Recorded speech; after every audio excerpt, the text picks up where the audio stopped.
د افغانستان د کرکټ ملي لوبغاړی محمد نبي د 15 لوبغاړو لوبډل مشر وټاکل شو. دا چې څنګه ولې ویډیو را سره تر پایه وګورئ په هر سبب پوه شئ.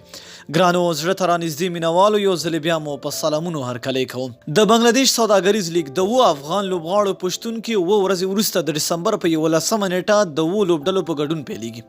دا لیګ به د جنوري تر 18مه نیټې پورې دوام وکړي. د لیګ کې چټوګرام چیلنجرز، کومیلا ویررز، ډاګا پلاټونز، کولانا ټایګرز، راجشاهي رویالز، رنګپور رینجرز او سلهټ ټنډر لوبډلې لوبیږي. محمد نبي ساحل چې شلوریزو لوبو کې لومړی نمبر آلراونډر دی، د نړۍ په مختلفو سوداګریزو لیګونو کې یو مخکښ آلراونډر هم دی. د وخت نا وخت د نړۍ د لیګونو لوبغاړي یعنې په میدانونو کې په خپلو هاسکو او چټکو شاټونو او په زړه پورې توپ اچونه ښکلې کوي او خپلو لوبډلو ته بریاوې ورکوي. هغه اوس تازه په رنګپور رینجرز لوبډله کې د 15 لوبغاړو لوبډل مشر ټاکل شوی دی. نبی ساحل سره په لوبډله کې مستفیض الرحمن، محمد نعیم، عرفات سنی، جوهر الاسلام، شیهوب، تسکین احمد، ذاکر حسن، فضل محمد، نجیب چودھری، رشاد حسین، لیوس گریګوري، کیمرن ډیلپور، سنجید ساها او پاکستانی احمد شهزاد اخیستل شوی دی.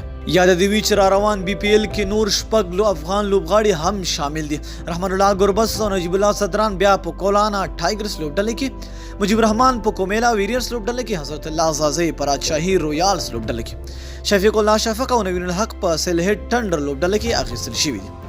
بي پي ایل شاوخوا 38 ورځې دوام کوي او ټول پکې شپږ څلوېښت لوبې کېږي. نو ډېره مینه او مننه چې ویډیو مو را سره تر پایه ولیدله. تر بیا بلې ویډیو د الله په امان.